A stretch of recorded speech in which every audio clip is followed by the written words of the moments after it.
E aí, moçada, demorou, mas saiu, hein? Desculpa aí pelo atraso.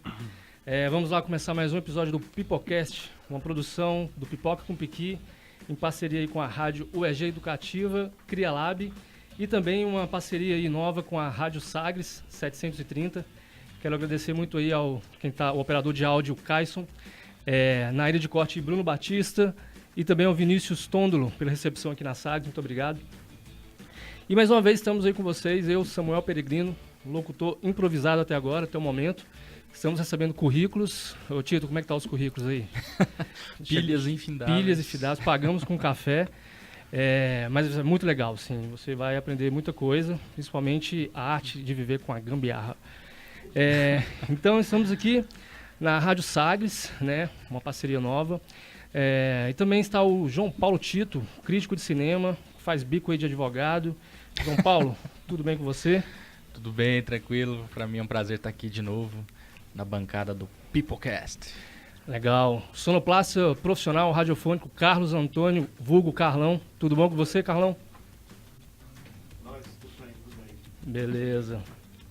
O programa de hoje, gente, é uma homenagem ao escritor, editor, publicitário, produtor, diretor, empresário, ator, mito dos quadrinhos Stanley Martin Lieber, ou Stan The Man Lee, que na segunda-feira, dia 12 de novembro, passou mal em sua casa em Los Angeles, nos Estados Unidos. Foi levado ao hospital, onde faleceu devido a uma crise de pneumonia. Estamos ao vivo pelo Facebook, na página do Pipoca com Piqui, e também na rádio UEG Educativa, que você vai ver essa reprise aí amanhã e domingo, às 9 da manhã, às 19. Baixa o aplicativo lá no www.radio.ueg.br. Quero mandar um abraço a todos que estão nos assistindo e nos ouvindo. E você que está nos acompanhando agora, nessa live, mande seu comentário para a gente, ou perguntas, tá? Áudio também é bem-vindo. Quiser enviar pelo WhatsApp, manda aí 98208-2333 e participe deste bate-papo. Atenção todos os que acreditam. Era assim que Stan Lee se dirigia ao público da Marvel nas páginas finais das revistas. Em 1961, Stan Lee, com quase 40 anos, assistia ao fim da era de ouro dos quadrinhos. Desiludido e decidido a abandonar o departamento de arte na divisão da Magazine Management Company de Martin Goodman. Entrou na empresa quando adolescente, recebendo $8 por semana. E após 2 décadas dando sangue, sua carreira escrevendo revistas e ficção pulp parecia chegar ao fim, até que o destino interveio, ou assim diz a lenda. Numa partida de golfe entre Martin Goodman e Jack Leibowitz, dono da DC Comics, Leibowitz revelou Goodman, seu mais novo projeto que reuniu em uma só revista chamada Liga da Justiça da América. Todos os seus personagens famosos, Superman, Batman, Mulher Maravilha e Lanterna Verde. Goodman foi correndo atrás de Stan e lhe atribuiu a missão de roubar a ideia da DC e criar uma equipe de super-heróis. E após 1 milhão de anotações e rascunhos, Stan Lee entregou um esboço com descrição básica dos novos personagens ao talentoso Jack Kirby. Nascia assim o Quarteto Fantástico. No mesmo ano, a primeira edição com 25 páginas da história de 4 astronautas que ganharam superpoderes devido à exposição de radiação no espaço. Vendeu milhares de exemplares. Assim se inicia a saga Marvel e as ideias fervilhantes de Stan Lee que revolucionaram a indústria do cinema. E nesse programa especial, em memória aos feitos desse artista genial, a disputa aqui foi acirrada por uma vaga aqui nesse estúdio. Convidamos uma galera que tem muito a dizer sobre o que a Marvel Talent Stan Lee representou aí desde os anos 40, né? Ele vem desde a adolescência, né? Ele já vem trabalhando nisso. Henrique Guerreiro, da Mandrake Comic Shop, obrigado por ter vindo. Obrigado pelo convite. Fernando Augusto Sanches, da Paul Comic Shop, valeu pela presença. Olá, tudo bem? Amiguinhos e amiguinhos, estamos aí. Vamos conversar aí sobre o Stan Lee e a Marvel. Massa. Micaela Esba, estudante do curso de cinema, e Marvete, curso de cinema da UEG, obrigado por topar. Obrigada, Samuel. Hudson Costa, vocalista da banda Tio, fã da DC, mas também fã do Demolidor, valeu por ter vindo. Eu sou o Hudson Bonfim. E a priori é pra ser aqui o anti-Marvel, mas quem consegue ser anti-Marvel? Você ia apanhar aqui dentro aqui hoje, tô brincando. O mundo parece parar, tremulante, à beira do infinito, quando o grito de estourar tímpanos toma conta de tudo. Escreveu Stan Lee sobre os quadros de Jack Kirby em Incrível Hulk 1, o segundo título da Marvel dos anos 60. Pra gente começar aí jogando na mesa, vamos trocar uma ideia sobre o que Stan Lee representou no universo dos quadrinhos e também a sua aventura aí pela Marvel. Iniciando a primeira pergunta para os nossos convidados aí. Essa é difícil. Qual foi a HQ que te iniciou na saga Marvel e a que mais te marcou? Pensa aí. Qual foi a HQ que te iniciou na saga Marvel, que mais te marcou? Manda os seus comentários lá pelo Facebook para participar do nosso programa. Hudson, essa é difícil. Não, bom, na minha apresentação você já deu a dica, né? Realmente, a primeira HQ que eu, criança, li da Marvel, porque eu não nego, não. Realmente eu sou um DCzete, se é que existe esse termo. Sempre curti os quadrinhos mais da DC do que da Marvel. Até eu ler, porque eu sempre achei os quadrinhos da Marvel, eles, assim, um pouco mais apegados, a pegada deles sempre parecia ser mais focada num público mais infanto-juvenil. Enquanto que a DC estava começando ali, vinha com aquela invasão britânica, né? Sim. Alan Moore, tal, aqueles caras que começaram a dar um ar mais soturno para as coisas da DC. Já na era moderna dos exatamente. quadrinhos. Né? Mas quando eu li A Queda de Murdoch, aí eu fiquei fã incondicional do Demolidor. E realmente foi a revista da Marvel Frank Miller. Exatamente. O que é até uma incoerência a gente falar de Frank Miller aqui, sendo que o foco seria, em tese, falar do Stan. Mas, assim, ele foi um cara muito importante na Marvel, justamente porque ele não boicotou tanto, né, a galera. Ele sempre foi um cara muito aberto, assim, para deixar as pessoas aparecerem, né? Coisa que, por exemplo, na DC, aí eu faço um meia-culpa, né, da DC, que, por exemplo, nessa questão da invasão britânica, os caras sofreram lá várias, né, dificuldades até para poder colocar esse estilo mais adulto, né, nos quadrinhos, hein? Legal. Henrique, essa é difícil? Nossa, é muito difícil, porque mesmo sendo leitor há tantos anos, é difícil ter uma lembrança nítida de qual foi o primeiro contato com quadrinho de super-herói, né?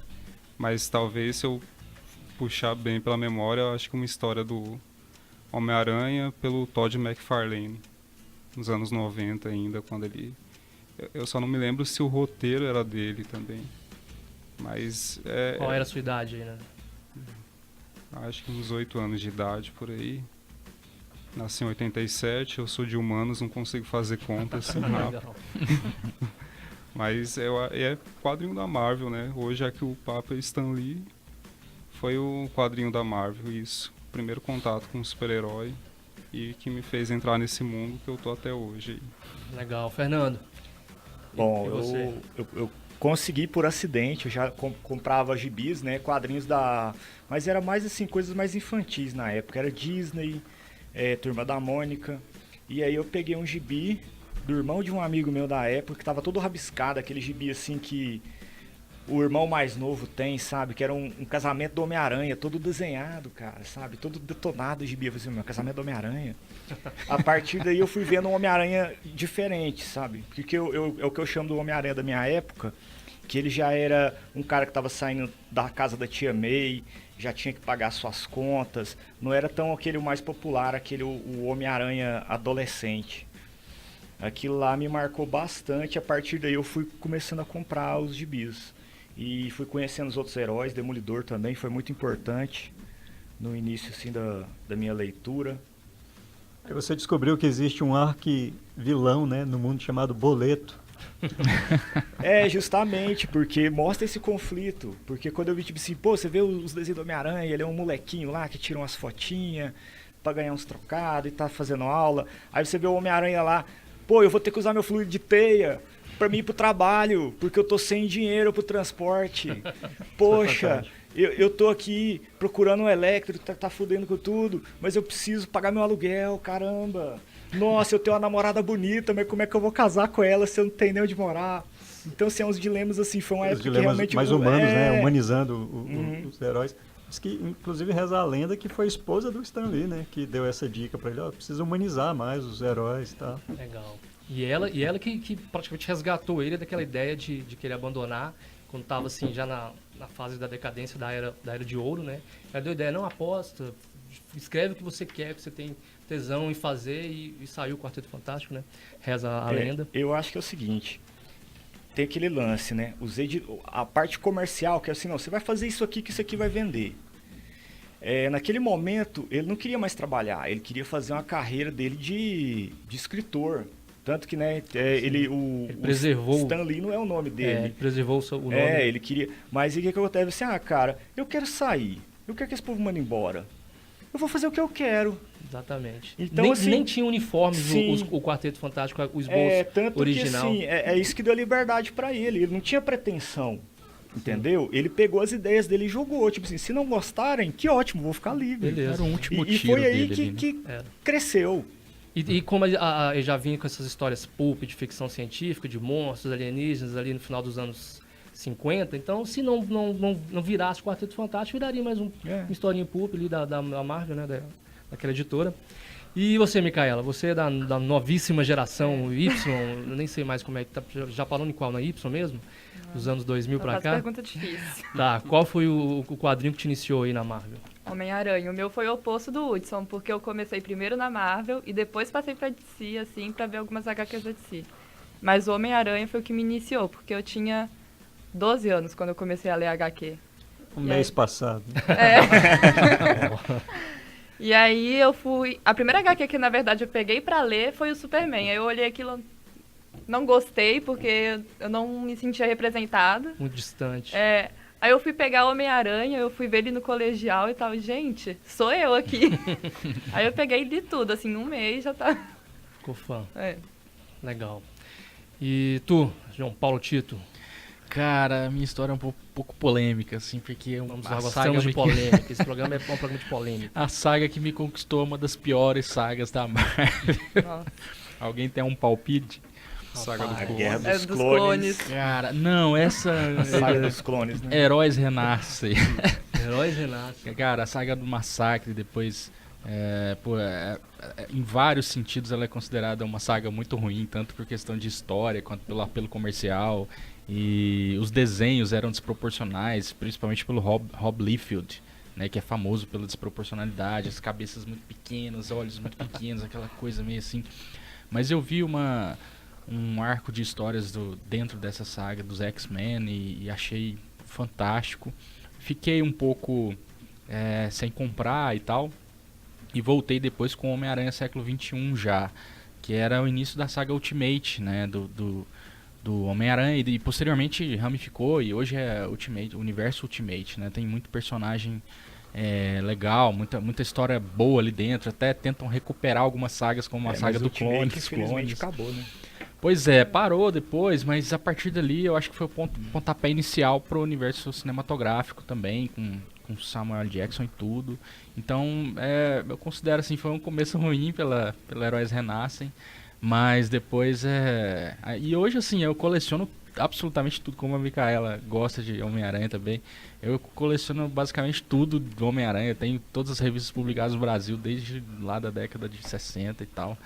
E 70, na verdade. Legal. Então, aí, né, o resto é história. Assim, eu acho que foi um começo meio atropelado ali, mas também, como a Micaela, o pessoal da DC não me conquistou muito. Eu li alguma coisa do Batman ali, eu acho que na época eu tinha uns 10, 12 anos e, cara, eu tenho que gostar de quadrinhos. Gostava da Turma da Mônica, a gente assinava, eu queria partir pra algo mais, mas aí fiquei, eu adoro Batman, poxa, eu gosto demais de Batman, mas a hora que eu conheci o pessoal da pior saga da Marvel, uma das piores, na verdade. Cara, isso é melhor, velho. Que legal.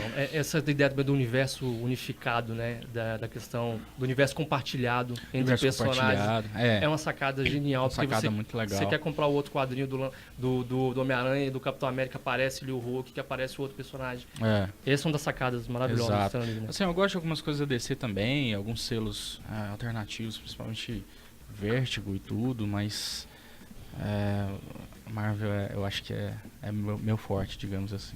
Pra mim, a saga da Fênix Negra, se não me engano, a releitura depois que o Chris Claremont fez da personagem Fênix, que ela traz essa questão de ter essa entidade Fênix Negra que gira toda aquela saga dela, que ela morre e tal. final dos anos 80, acho que eu tinha uns 8, 9 anos, e tinha um vizinho, né, o Hudson até conhece, o Rezende, eu nem sei se ele tá ouvindo aí, o que acontece, não pode nem falar muita coisa. Porque a gente meio que invadia a casa do cara quando ele saía à tarde, ele tinha os enteados e a gente caía pra dentro pra poder ver, ele tinha um armário gigante com os gibis da Marvel. Nossa. E ia pra lá, assim, à tarde pra poder ver esses gibis e ele nem imaginava que a gente pegava. O gibi era tudo embalado em plástico, a gente tirava com aquele mau cuidado pra poder ler. E a saga da Fênix Negra pra mim, no final dos anos 80, no Brasil aqui, foi a que mais me marcou e iniciou nesse universo Marvel. Vai sair no cinema aí, né? Pois é, né? E aí essas adaptações... Esse é o Vamos ver. perigo, né? Esse é o perigo. Perigo não é só uma questão, né, que a gente vai discutindo um pouquinho mais à frente. Gente, saiu um artigo muito massa do Márcio Júnior, que é sócio da Escola Goiana de Desenho Animado, diretor do clássico da animação O Ogro, e roteirista da graphic novel Cidade de Sangue. Ele escreveu dia 13 agora para a redação. É um artigo intitulado Stan Lee, o último dos deuses. E ele fala um ponto legal, que ele diz assim: a genialidade de Stan Lee e sua responsabilidade pelo sucesso do universo Marvel pode ser percebida em diversos aspectos. Tornar os heróis mais humanos e falíveis é o centro de sua abordagem. Seus personagens possuíam profundidade inédita no gênero, com problemas que não se restringiam ao período em que estavam protegidos por suas máscaras. Mais que os poderes, o que atraíam os leitores era uma personalidade quase tridimensional desses heróis. Já existia o Tocha Humana, o Namor, né, o Capitão América, esses personagens antes da Revolução Marvel nos anos 60, no começo dos anos 60, né? Mas por que somente após o Quarteto Fantástico a Marvel resgatou o interesse do público e virou o que ela virou naquela história? Por que vocês acham que deu essa mudança radical e o interesse do público para esses novos personagens? Mais uma na mesa aí. Quem quer começar? Eu acho que é o seguinte... igual eles falam, a Era de Ouro, os heróis, eles eram infalíveis, eles eram mitologias modernas, entendeu? Eles eram semideuses na Terra. Com o Quarteto Fantástico, que eu não tenho muito carinho pelo Quarteto Fantástico, mas é importante pelo que representou, foi com eles que começou. Começou a ter heróis mais possíveis, entendeu? É igual o Homem-Aranha mesmo. O que é o forte do Homem-Aranha? O pessoal fala assim, depois que teve o filme do Homem-Aranha ficou modinha. Não, cara. O Homem-Aranha, ele é você no universo Marvel. Porque ele é o estereótipo de quem lê gibi, magrinho, Sim. sofre bullying. Tem entendeu? asma. Tem asma, cara. Sim, então tem coisas... E não é só o arquétipo, né? Coloca do dilemas, deuses e dilemas tal. morais, tipo, Sim. o Superman... Desculpa, você que gosta de DC. O Superman, ele coloca um óculos. Ninguém sabe que o Clark Kent é Superman. O Peter Parker não. O Peter Parker, ele tem poderes e ele tem que esconder. Tipo, ele tá sofrendo bullying, ele tem que deixar a galera bater nele. Porque senão eu vou descobrir que aquele fracote agora é o Homem-Aranha. Isso é legal. E o Quarteto Fantástico, assim, o cara joga o Quarteto Fantástico sem máscara, cara. Isso pra 1960 foi uma revolução. Eu fico tentando imaginar a galera vindo ali desde o Capitão América e tal, mas os dilemas entre eles, assim, eles mais brigavam entre si do que contra os vilões. E o próprio Ben Grimm também, né? Que tinha um superpoder, mas isso não significava algo bom, né? Sim. Tipo assim, cara, é um superpoder que não é bom, o cara quer se livrar dele. Antes não, o cara nascia forte ou vinha de outro planeta. Não, o cara é um ser humano que não gosta de ser aquele cara grande, com super força, e quer sair daquela condição, né? Claramente aí a capacidade que o Stan Lee teve de humanizar seus personagens, né? E se a gente for analisar historicamente, ali os baby boomers da década de 60, você já estava vivendo... Pós-guerra, né? Era o pós-guerra, a questão já era realmente a Guerra Fria, né? Os americanos já estavam se envolvendo já na Guerra do Vietnã. Então, aquela questão, a criação de...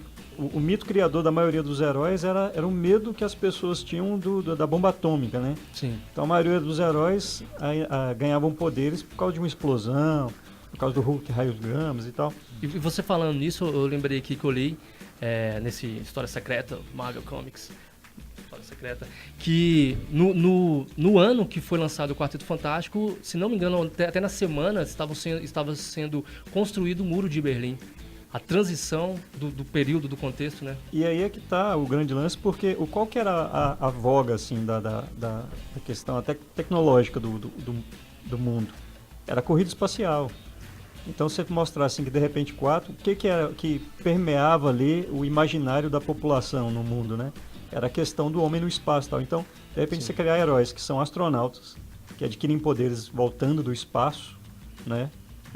Foi uma sacada muito genial. Genial. Eu acho que além disso também, do Quarteto Fantástico ser muito humano, é porque, não sei, mas me parece talvez o primeiro supergrupo que era uma família, né?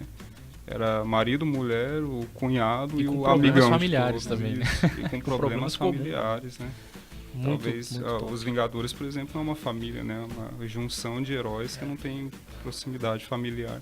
Uma outra equipe também muito boa é o X-Men, né? Porque é uma família de certo modo e trata de assuntos sociais assim direto. Todas as HQs, todos os personagens são isso. Então, revolucionou de tudo quanto é maneira os quadrinhos depois do quarteto. E a temática, né, que é discutida nos X-Men, assim, o preconceito racial, a xenofobia, a questão dos judeus, da guerra, da Segunda Grande Guerra, é muito forte esse apelo social da Eu obra acho que é dele. até mais genérico, porque fala do preconceito em geral.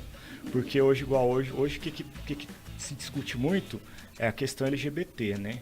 Se encaixa também no conceito dos X-Men, entendeu? Sim. Eles são temidos, eles são poderosos não sei o quê, mas eles são temidos porque são diferentes. Então isso se encaixa tanto na luta pelo direito dos negros, pelo direito dos indígenas, a questão de gênero que tem hoje, entendeu? A futuro encontro da humanidade com outras raças no espaço. É algo Bem atual, assim que né? é atemporal. Sim, legal. E o massa é que ele sempre colocava naquela coluna dele no final dos gibis, né? Soapbox, Stan Lee, né? Ele colocava esses textos justamente também frisando essas questões da época, né? Do contexto, até mesmo da contracultura, guerra do Vietnã. Ele sempre comentava isso aí. Era um gibi comentado de autor, né? Um gibi de autor comentado. Antes de você colocar a próxima pauta aí, Sam, Sim. Infelizmente vou ter que sair a francês. Tudo bem, Era entendemos. O Woody Mas está no aí- ensaio da banda Tio, né? Vocês vão tocar quando agora? Só Deus sabe. Só Deus sabe, beleza, tudo bem. Mas, Avise enfim, a gente. Só para deixar registrado aqui, né? Porque afinal de contas você falou, leva uma revista da Marvel. Legal, Eu o que vou você levar. trouxe aí? Aí eu trouxe essa revista aqui e ela tem uma história, que é o seguinte. Eu comprei nos idos anos de acho que 96, eu comprei uma revista que dizia ser a primeira revista feita totalmente em computador. E ela era mais antiga do que isso, né? Mas eu comprei inclusive na Oxbox. Quem nunca, né? Comprou quadrinho na Oxbox. E lá, aí eu fui olhando assim, era uma revista do Batman, né? Digital Justice. E lá Muito dizia que era a boa, por primeira revista feita por computador. E eu falei, pô, tá vendo? DC fez a primeira revista por computador e tal. Era meio que um pente, né? Mas tal. Até eu ler, né? E descobri que, na verdade, a primeira HQ feita por computador foi essa. Homem de Ferro, Crash. Que ano que foi? Essa revista é de 88. Legal. E eu achei ela e comprei e guardo ela com um certo carinho porque eu sempre fui fissurado, né, em computador. Você lembra, né? Quando a gente era vizinho ali, eu tinha um incrível PC XT. 286. Não, PC XT. XT. Vixe, E aí você vê, assim, pela arte da revista, que ela realmente foi feita, parece uma coisa de pente, né? é muito legal. E tinha uma polêmica porque com essa tecnologia que eles estão desenvolvendo para fazer os quadrinhos, o roteirista não ia precisar do artista. Ele ia ter ali uma série de cenas, né, num banco de dados, e ele ia meio que orquestrar ali o roteiro, ia só capturar ali as imagens e montar, né, então. Só que aí, com o advento, os computadores foram melhorando, os softwares foram ficando melhores e tal, e de repente os artistas de colorir no computador, os desenhos continuavam sendo feitos à mão, mas colorir é que passou a ser o grande lance, né? Aí teve aquela explosão de cores, aqueles degradês, aqueles uniformes cada vez mais plásticos, mais latexes assim e tal. E a gente pode perceber que foi aí onde as heroínas ficaram cada vez mais sensualizadas, né? Os heróis ficaram cada vez mais musculosos e tudo mais, justamente na era de ouro da colorização por computador. Legal. E Muito acabou massa. que não aconteceu isso, né? O roteirista é uma coisa, o artista é outra. E foi isso aí. Legal. Essa é a revista que eu tenho da Marvel, é essa. Já revista. pode deixar aí, né, quando você sair, né? Deixa aí pra De- gente. Já deixa Ela pra gente. ela custava aqui, ó, 1.300 cruzeiros. Ou cruzados, eu não sei. Um leilão aí, Hoje deve deve estar ser valendo o quê? uns 25 centavos. É, Na transição direta. vou dar ela pro No meu leilão. cachorro brincar. Agora Hudson, então, o valor Foi um mesmo, prazer cara. tremendo estar aqui Obrigadão com por vocês. ter vindo, eu peço valeu. desculpa para não ficar mais. Não, o tá papo tranquilo. tá... com certeza eu ia aprender mais alguma coisa. Valeu. Mas eu tô aberto aí para o próximo que tiver, com certeza. Chamaremos. Obrigadão por você topar, Hudson. Valeu, Hudson. Valeu aí. Gente, e o Hudson tocou num ponto aí dessa questão dos artistas, né? E a gente voltando aí ao Stan Lee. O Stan Lee, ele desenvolveu um método Marvel, né? Esse método polêmico Marvel. Vamos trocar uma ideia sobre ele. Antes disso, a participação do nosso público agora. A gente está recebendo alguns áudios aqui. A Maria Eduarda acaba de mandar um áudio pra gente. Eu vou soltar aqui para vocês ouvirem. Meu nome é Maria Eduarda e eu gosto muito da Marvel porque a Marvel, diferente da DC, que endeusava os personagens, o Stan Lee, ele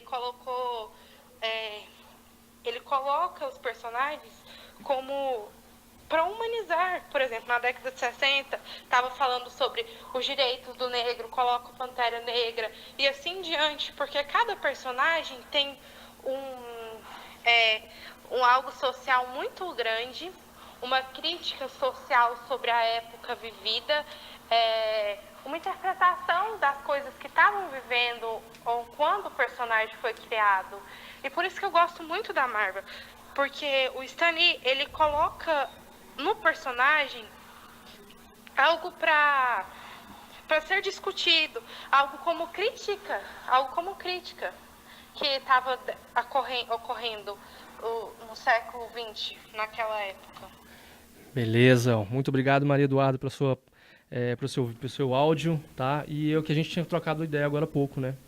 Que o Stan Lee era um cara antenado, quem estava rolando, os problemas aí do contexto cultural da época. Muito obrigado pela participação.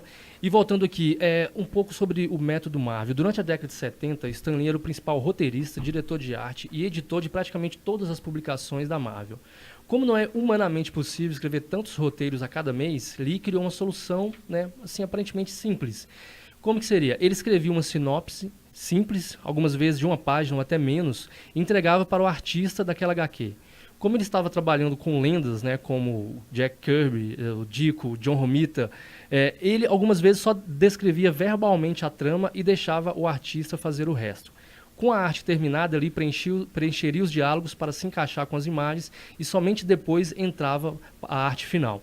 E aí é uma questão polêmica, porque até mesmo o Jack Kirby entrou com uma ação contra o Stan Lee, contra a Marvel também, com relação a ter essa participação dos direitos autorais daquela obra. Como é que vocês enxergam assim, essa questão desse método Marvel que eu não consigo ver assim, em nenhuma outra editora que rolou? Eu acho o seguinte, deu certo, né, cara? Isso é inegável. Por isso que o pessoal quis processar. Se tivesse dado errado, todo mundo tinha pulado fora do barco. Isso é marcante, entendeu? Foi uma coisa, mas assim, tudo tem que ser renovado, tem sua época tudo. Tanto que surgiu a Image, a proposta da Image é justamente isso. O artista e o roteirista, eles retêm o direito do personagem. A moça do áudio falando, né, que ela prefere a Marvel do que a DC porque os personagens da Marvel são mais humanos. Acontece que aqueles personagens da DC eram mais antigos. Eu acho que é tudo interligado. É uma evolução que vai ocorrendo. Eu acho que essa questão é meio delicada, porque... Bom, o que acontece? Existe o direito patrimonial e o direito autoral ali, propriamente de ser reconhecido como autor da obra pelo público, pelas pessoas, ser lembrado, celebrizado, né? Então, todos esses caras que trabalhavam com Stan Lee já passa do próprio mérito dele ter o olhar de escolher trabalhar com esses caras, né? São caras que, Steven Ditko, como você falou, né? O John Romita e tal. E esses caras criaram o visual dos personagens, né? pelo próprio método Marvel, que acelerou a produção, né? Era uma Sim. produção gigante que inundou de histórias e tudo mais, mas foi uma produção conjunta, e hoje a gente lembra só do Stan Lee, né? O Ditko morreu há pouquíssimo tempo, né? E não foi celebrado, pouca gente se lembrou e tudo, e o cara desenhou o que a gente conhece como Homem-Aranha hoje, com as cores, com os olhos, com as teias, com tudo, né? Sim. Então, eu acho que essa briga veio porque justamente pelo que você falou, né? Na época o método de produção era diferente, e os funcionários eram funcionários, o que eles criavam era de propriedade das empresas, né? A Marvel era dona daquilo tudo, e os caras não assinavam, eles assinavam o nome, mas enfim, não pertencia a eles por contrato. Eles assinavam o contrato falando, não, isso aqui não é meu, isso aqui é da empresa. E depois o Kirby veio num movimento de questionar isso lá dentro da Marvel, e a briga entre eles teria se dado justamente porque o Stan Lee defendeu a posição da empresa, né? O Stan Lee falou, cara, a gente está aqui, a gente é funcionário, realmente não é nosso, né? E aí teve essa contenda ali sobre a questão dos direitos e tudo mais. Mas eu acho que acontece isso, tem que acontecer isso, esses movimentos de embate mesmo, para que as coisas mudem, né? Só recentemente o Maurício de Souza passou a acreditar os autores, os roteiristas e os desenhistas das HQs da Turma da Mônica. Até então você lia, só via a assinatura dele, Maurício de Souza. Exatamente. Como se ele desenhasse e roteirizasse tudo, né? E um lado, assim, também com relação ao Stan Lee, que é um lado legal dele, é de sempre ter colocado naqueles balãozinhos no início, na capa dos gibis, os créditos de tudo ali. Arte finalista, colorista. Quem fez tudo. Quem fez tudo. Exatamente, isso aí sempre Sempre existiu, ele fez, né? Desde sempre os quadrinhos americanos têm isso. Agora a questão de ser reconhecido, creditado e receber o dinheiro relativamente a isso, né? Nem acho que até segunda-feira, enquanto ele era vivo, o Stan Lee nunca recebeu isso. Recebia outras formas de compensação por isso, né? Mas eu não sei se ele recuperou os direitos mesmo enquanto autor recebia. Acho que é impossível, a Marvel nunca faria isso. E as grandes empresas americanas também, de uma forma geral, não, né? Tanto que o Homem-Aranha foi aparecer no filme da Marvel há pouco tempo, com acordos, assim, durante anos a Sony tinha os direitos de filmar, de levar para as telas, né? Então isso lá é bem complicado. E falando sobre essas adaptações, e qual a melhor adaptação dos quadrinhos para o cinema que vocês preferem, vocês escolhem? Homem-Aranha. Qual A é? primeira Pra trilogia. ser Marvel, é pra prender na Marvel, pode ser qualquer... Não, da Marvel. Qual? Melhor e a pior. O Homem-Aranha qual? Primeira trilogia, assim, tipo, a questão até visual, assim, é muito quadrinhos aquilo. Os primeiros quadrinhos do Homem-Aranha, a cena do trem, então, você vê aquilo é uma HQ do Homem-Aranha em movimento. Era favorito assim. do Stan também, né? Aqueles Era filmes aquela primeira eram... trilogia. O novo filme também é uma tradução muito boa pro cinema, mas aqueles outros ficam no coração, sabe? E você, Henrique, o que você Eu acha? acho que eu também fico com... Não Trilogia. a trilogia, porque eu acho que o terceiro O Homem-Aranha terceiro é uma terrível. exceção e a gente Então finge eu que... esqueço que é da existência dele. Mas eu fico com o primeiro e com o segundo filme do Sam Raimi, porque depois tem aquele espetacular Homem-Aranha que eu não assisti pelo bem da minha saúde. Daí acho melhor fingir que não existe também. E acho que é isso, é uma tradução, né, é outra mídia, né, não é quadrinho, mas é filme. Sim. Mas é impressionante como tem quadros assim que remetem ao traço do Steve Ditko, sabe? Tem cenas assim do Homem-Aranha em cima do mastro da bandeira dos Estados Unidos, sabe? No topo do prédio. E aquilo é puro quadrinho, né? Quando você olha os storyboards do filme, no making of, você vê que tem todo um cuidado, né? Ele poderia publicar aqueles storyboards. Exatamente. Com no encadernado. Não, até os créditos do filme é meio quadrinho, assim, Isso, você... É uma experiência do começo ao fim, o filme inteiro. E você, Fernando? Não tá pensando ainda, vai pensar. Não opino. Assim, não, cara, é uma coisa pessoal minha, entendeu? Sim. Esse primeiro filme do Homem-Aranha foi bom, como vocês falaram, tem uma visão, tem uma temática, bem quadrinhos, entendeu? Começou com o Homem de Ferro, né? O filme do Homem de Ferro, que começou, opa, a gente tem tecnologia pra fazer filmes bons.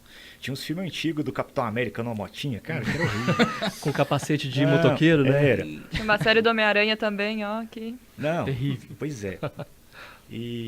Mas assim, a segunda vez que eu vi, aí um amigo meu falou assim, eu não vi, vamos ver. Aí eu vi de novo, cara, estão acabando com o meu super-herói favorito. Quem?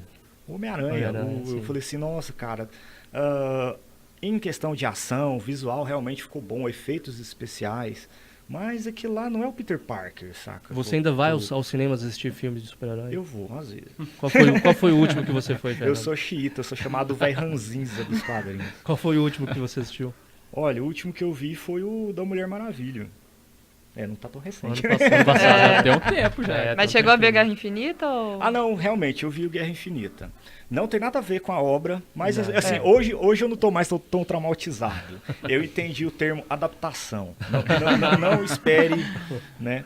É outra mídia, é outro rolê, é outra até coisa. porque tem coisas que não dá pra explicar no cinema, não dá tempo. Sim. E tem que fazer algo diferente também, né? Até É outro público. porque tem aqueles que vão gostar do que mudou, tem gente que não vai gostar, e isso faz parte também, essas discussões, esses debates, né? Discussões não, chega. Você, João Paulo? Ah, cara, eu gosto muito também dos filmes originais, os primeiros do Homem-Aranha, mas eu gosto demais da forma como foi construído esse universo novo aí, culminando com os Vingadores. Então eu gosto muito de Vingadores porque eu sempre fui um fã, assim, cara, nossa, eu gosto demais. Tudo que ele escreve e lança, eu gosto, que é do Mark Miller. E ele escreveu umas sagas fantásticas, desde Fantástico, Guerra né? Civil e tal. E quando ele fez os Supremos, lá no universo Ultimate, eu gostei demais, cara, o Thor como um viking beberrão e tal.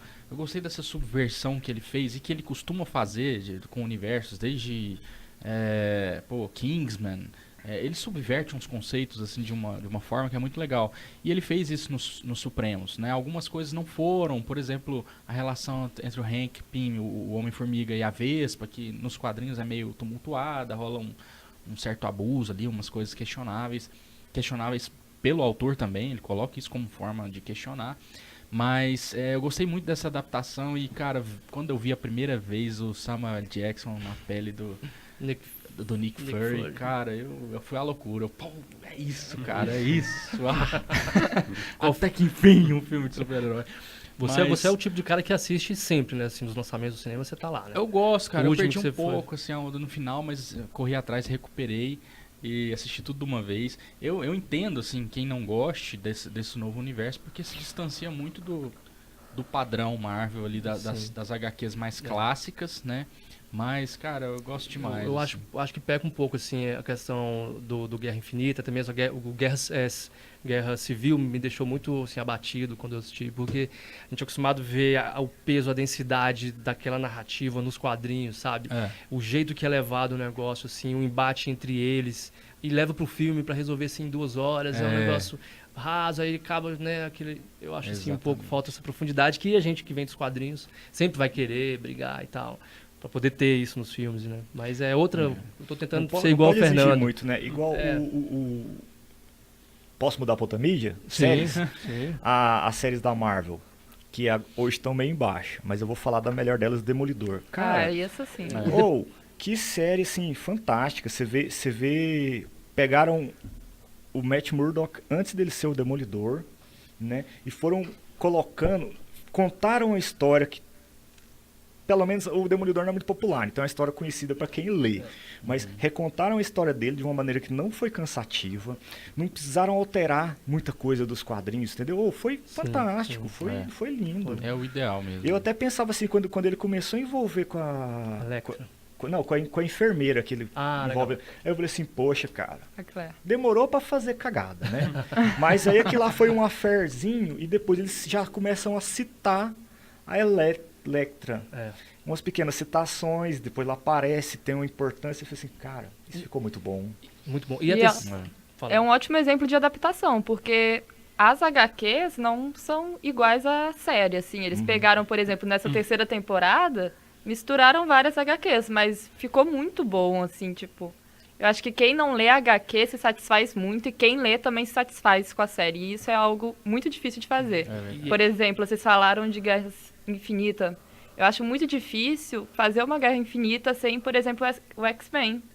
Porque eles não têm os E direitos. sem o Quarteto Fantástico. Sem o quarteto. Foi difícil. É complicado. E você falando dessa terceira temporada, eu achei que eles foram geniais, assim, de conseguir sair daquele universo compartilhado que virou os Defensores. Os Defensores. Os Defensores, que eu achei muito ruim, uma bosta Sim, aquilo. você finge que nem existe.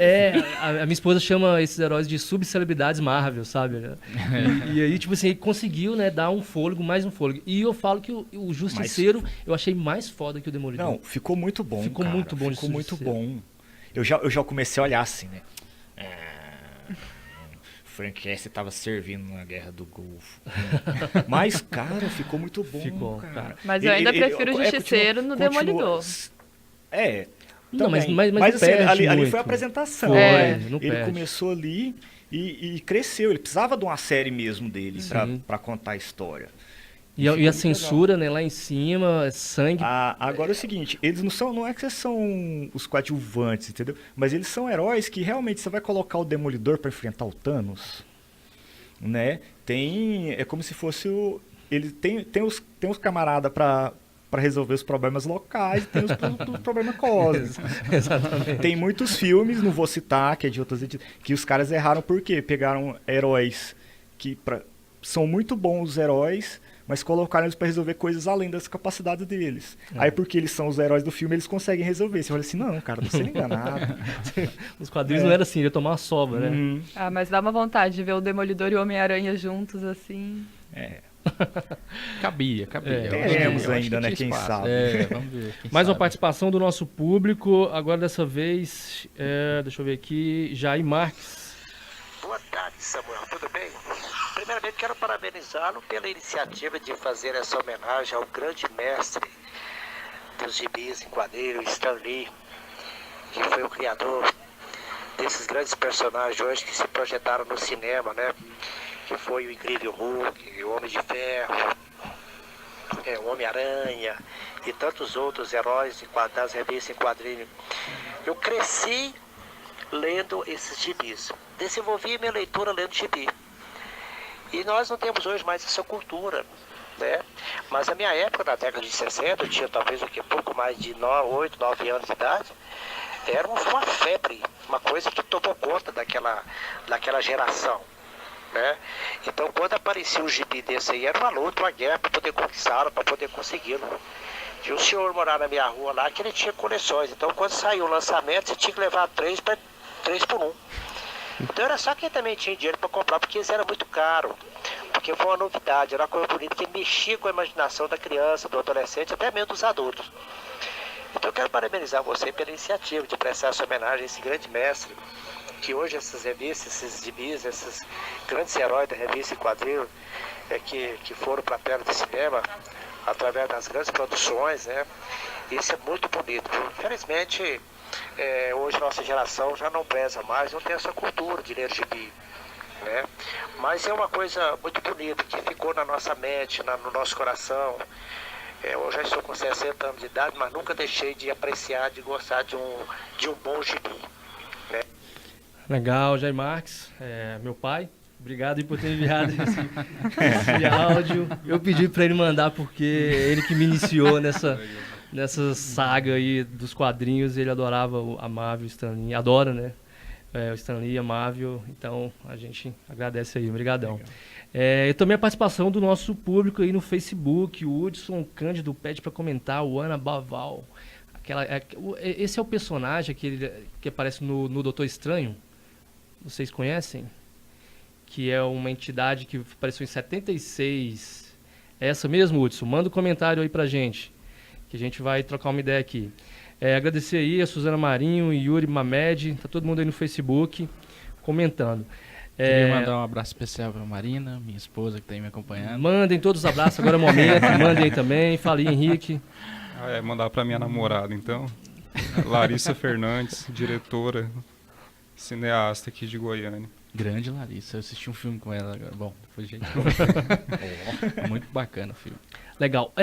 Os feitos do Stan Lee. Stan Martin Lieber nasceu em Manhattan, Nova York, Estados Unidos, no dia 28 de dezembro de 1992. Seu primeiro trabalho publicado foi um conto ilustrado por Jack Kirby e publicado em Capitão América Comics 3, de maio de 1941, usando o pseudônimo Stan Lee. Stan Lee explicou mais tarde em sua autobiografia e várias outras fontes que pretendia salvar o seu nome, dado para mais trabalho literário. Alguns feitos do Stan Lee. Primeiro, criou o universo compartilhado entre os personagens. Esse é um fato, assim, que é único, ele é genial. 2, ele reuniu pessoas com talento ímpar para poder trabalhar em uma só ideia. Ele conseguiu focar isso e otimizar o tempo dessa produção e conseguir desenvolver uma folha, um escrito, trazer assim, uma ideia grandiosa que os atores conseguiam dissecar isso e trabalhar em cima disso, criar outros personagens, outro universo. Stan Lee também criou um fã-clube oficial, a Mary Marvel Merchant Society, a Alegre Marchante Sociedade Marvel, com modelo de memberships. 50 mil pessoas pagaram $1 para se associar. O leitor ganhava uma carteirinha e tinha acesso a produtos exclusivos e ainda tinha o seu nome publicado nos gibis. Ele também criou o Bullpen Bulletin, um boletim onde contava os bastidores da Marvel, anunciava o que vinha por aí, vendia camisetas e tudo mais. E também, a partir da década de 70, Stan Lee começou na expansão multimídia da Marvel, que foi o principal foco dos seus negócios a partir de então. O João Paulo Tito aí fez um levantamento aí dos primeiros filmes que a Marvel lançou no cinema e na TV. João Paulo, conta essa história aí. Cara, terrível, um show de horrores. Na verdade, as primeiras adaptações vieram ali em 77, até com contribuição de um esforço até do próprio Stan Lee mesmo, como você falou. E o primeiro filme, em 1977, o espetacular Homem-Aranha, veio estrelado pelo Nicholas Hammond, que está aí até hoje, fazendo alguns filmes e tal. E acho que faz questão de esquecer esse passado dele. Mas era um filme que contava a história bastante até fiel aos quadrinhos. O Peter Parker mordido por uma aranha radioativa nos laboratórios da faculdade. E aí ele descobre que tem poderes. Quando um carro vai bater nele, ele pula assim na parede Os super efeitos especiais. Exatamente. Então assim, foi um filme planejado para ser um piloto da série, né? É um filme pra TV direto. Depois veio o segundo episódio também, um episódio duplo, já quase considerado como um filme pra TV também. E aí ele emplacou mais alguns. Foram 2 temporadas, um total de 12 episódios só. Episódios caríssimos. E mesmo assim você vê que o resultado ficou bem questionável. O uniforme dele, no começo os olhos eram uma redinha, assim, uma telinha preta, uma coisa horrível. Depois substituíram por lentes reflexivas, horrível também. E os saltos, cara, eles faziam um salto só e jogavam em vários episódios, assim, toda vez que ele saltava era a mesma cena, sabe? Ele pulando de um prédio pro outro com cabos e tal. Agora o mais impressionante, dele, né? A teia que ele disparava, que era uma corda, né? Era uma corda, uma cara. horrorosa, assim. Você chegou a assistir isso na TV Manchete? Eu achei TV... que todo mundo tinha assistido Record. isso. Não, eu acho que eu não me lembro. Não, eu assisti na Eu internet lembro do Capitão depois. América. É, do Capitão América. Parecia Terrível, Formiga que o Atômica. Fernando falou. Nossa senhora. Agora, o que vocês não... O primeiro Hulk também. Também, o primeiro com o Luffy. Nossa, cara, eu era criança, eu nunca entendia por que esse cara tá indo embora triste. aí minha mãe contando assim, mas é porque ele vira o Hulk. Mas por que ele vira o Hulk? Porque ele fica nervoso. Então por que o povo deixa ele nervoso? Dá uma aguinha com açúcar pra ele. Pois não, e o pior, cara, é sobre o Homem-Aranha, que gerou uma série japonesa, Tokusatsu, tipo Jaspion e tal, mas com o Homem-Aranha, né? E o Peter Parker se chamava Takuya Yamashiro. Né? Agora, olha a viagem, assim, ele vira o Homem-Aranha como? Ele vê um OVNI, o OVNI caindo, a nave Marveler, a nave Marveler, aí ele vai lá e toma contato com o Garia, que é o último guerreiro do planeta Spider. E aí o cara tá morrendo e dá o sangue pra ele. Original. Ó, toma aqui um pouco do meu sangue e deu um bracelete pra ele ao mesmo tempo. Naquela época não tinha HIV, né? No... Tô morrendo, pega meu sangue aqui. Pega meu sangue. Você é de outro planeta, mas me dá aqui seu sangue. O que é isso? Aí ele vira cria esses poderes e aí o bracelete aciona o uniforme, a teia e controla a nave Marvel, Meu né, ao Deus. mesmo tempo, né? Então a partir daí ele vai combater os maus que afligem a Terra. E essa nave, lógico, todo seriado japonês tem que ter o quê? A nave transforma num robô gigante. Tem que ter um robô Uniforme, gigante Já na série faz japonesa. crossover com Power Rangers. Que era o Leopard. Não sei porquê Meu a Deus. relação entre A Leopard Marvel vendeu e... isso. Sim, Não foi inclusive, pirateado, não. recentemente tem uma série que chama Spider-Verse, que trata todos os universos que já existiram Louco, de Homem-Aranha, e o Takuya aparece lá como Homem-Aranha japonês, né? Tem É um. interessante Foi isso. até interessante, você me lembrou de um boato. Quem inventou essa história dos robôs gigantes foi Stan Lee. Mas isso isso é um boato. Porque o que acontece? A Toei, quando estava criando, procurou eles, a Marvel, para fazer uma parceria, para ver assim, olha só, a gente vai criar uns heróis aqui no Japão, a gente quer ver o que vocês acham disso.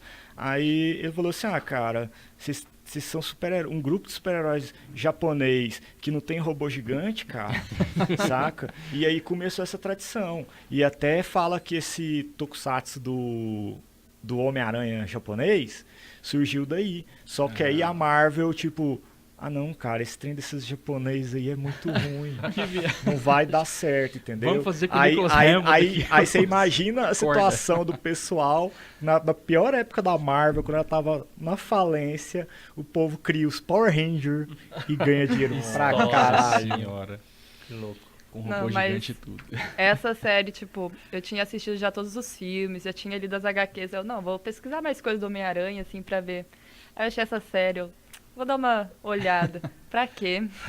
Traumatizei, Tem como assim. desver, né? Aí eu fui rever os filmes, reler mais as HQs. E vocês sabiam aí que o Stan em 2000 foi parar na DC? Isso é mito ou é fake news ou não, Não, isso é Henrique? verdade. Verdade. Que história foi essa, Henrique? Então, os detalhes eu não sei, mas foi a convite, né? Ele já estava, acho que durante os anos 90, começo dos anos 2000, o Stan Lee, ele já não era tão ativo dentro da Marvel como empresa mesmo. Até, né, durante os anos 90 a Marvel quase faliu, né? Entrou com um pedido de falência. E o Stan Lee, ele, durante um tempo, começo da internet, por aí, ele começou a criar heróis, né? Ele, com a marca dele e tal. E a convite da DC, ele escreveu as versões dele, né? Batman, Superman, Mulher Maravilha, Robin, Lanterna Verde... E agora eu não me lembro quais são os outros personagens. Foi na época que tinha o Grant Morrison, ele tava ainda? Começo do ano 2000, eu acho Se eu não que... estiver enganado aqui.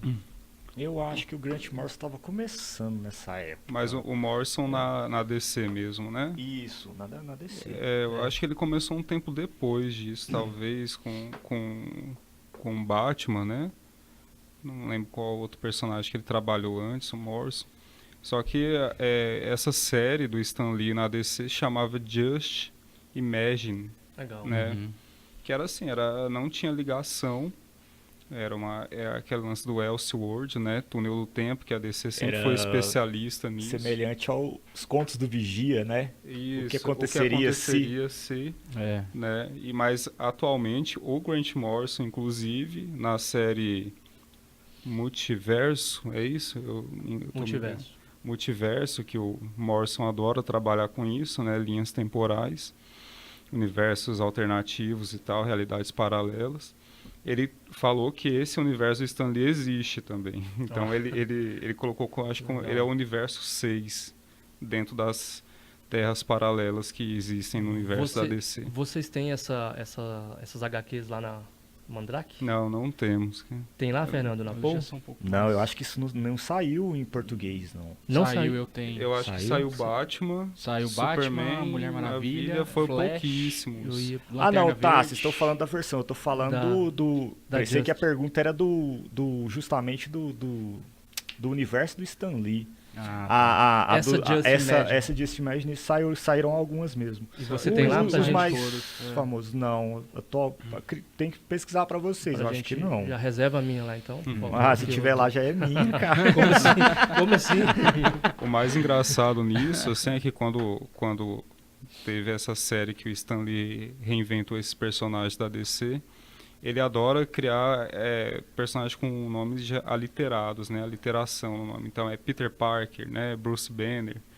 E lá quando ele foi escrever, por exemplo, o Batman, dele não era Bruce Wayne, era Wayne Williams, sabe? Esse tipo de coisa, com W, assim, porque ele é apaixonado nisso. Dele, né? Isso. E a DC soltou, né, postou no seu Twitter uma nota de falecimento. Ela diz assim: ele mudou a forma em que enxergamos os heróis e os quadrinhos modernos. Terão sempre sua marca inconfundível.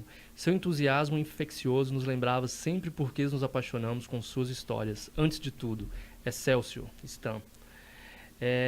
E uma pergunta aqui pra gente já ir pros finalmente. Calma, Vinícius, eu sei que você está aqui dando uma leve pressão com o seu olhar, mas nós estamos acabando.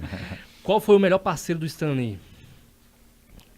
O Kirby eu acho que foi o mais importante, assim, né? Porque lançou com ele Quarteto Fantástico. Eu também concordo. E você, Henrique? Eu acho que por uma questão pessoal, assim, já vou aproveitar e fazer a propaganda. Faça a propaganda. Lá na Mandrake Comic Shop, aqui. Eu sei que isso é muito fora do de sempre, né? John Romita, Kirby, Steve Ditko. Mas para mim é impressionante como nessa Surfista Prateado Parábola, com o roteiro do Stan Lee, a arte do Moebius, que ele é francês, né, o Moebius. Sim. Mas é impressionante como roteiro e desenho se fundem, sabe? Então eu vou na contramão de todo mundo e falaria que aqui é talvez o melhor trabalho. Estou fazendo totalmente errado para mostrar na câmera aqui, tá? Agora tá certo. Mas procurem. Surfista Prateado Parábola foi relançado esse ano. Foi um pecado que eu cometi falando isso, mas pessoalmente acho um casamento perfeito. Eu acho o roteiro mais foda, assim, do Surfista Prateado. Essas viagens dele é muito demais, assim, para a época também, desde o início, né? Sim. Sempre teve roteiro massa. E você, Fernando, vai fazer uma propaganda aí também lá da Paul Comic? O que você trouxe aí? Mas eu trouxe um do meu acervo pessoal. A Última Caçada de Craven. Isso é ótimo. A pessoal de Campinas e região aí, já deve conhecer a Paul Comic Shop, né? Compareçam lá, você que não conhece Campinas, tem a matriz de Campinas, come a pipoca lá, passa lá na loja, compra quadrinhos com a gente. Direto tem galera animada trocando ideia. Serão bem-vindos. Legal. Manda um abraço aqui para a família Paul, um abraço a todos vocês, minha querida digníssima Paula, minha família, todo mundo aí. Os amiguinhos e amiguinhas que eu ainda não conheço, tamo aí. Beleza. Gente, então vamos chegar ao fim aí de mais um Pipocast. Eu sei assim, que devia ter, assim, tem que ter um tempo muito maior para falar tudo que esse cara fez.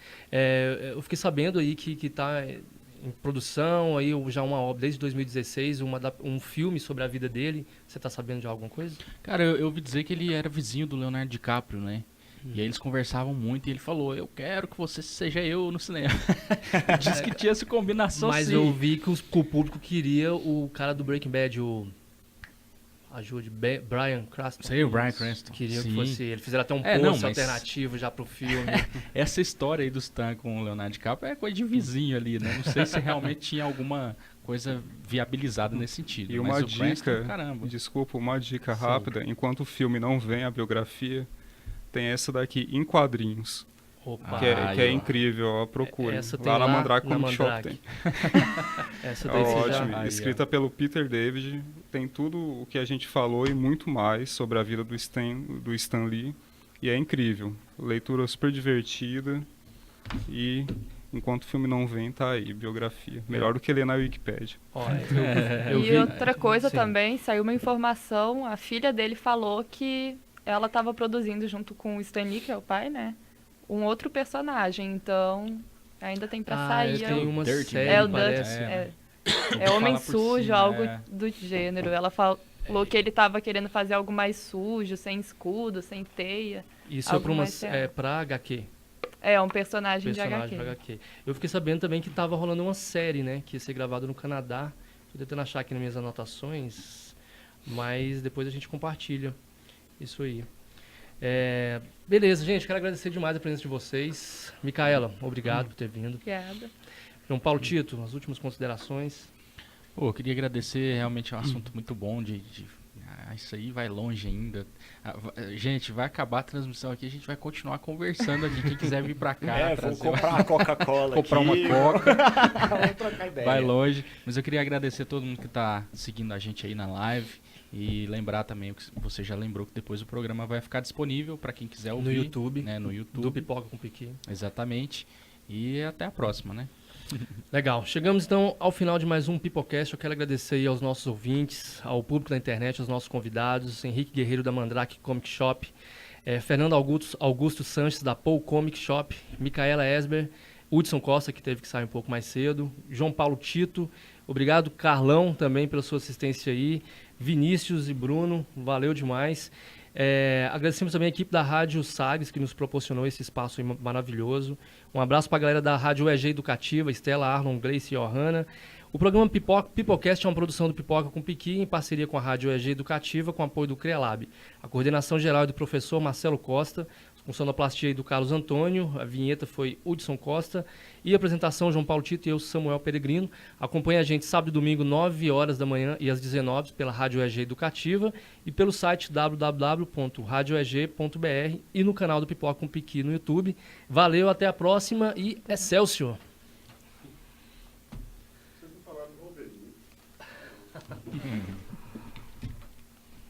Valeu! Quanto tempo que rolou? O Wolverine não foi criação do Stan Lee, não foi? Eu não sei, eu acho que Eu sei que o Stan Lee criou o X-Men, eu não sei se...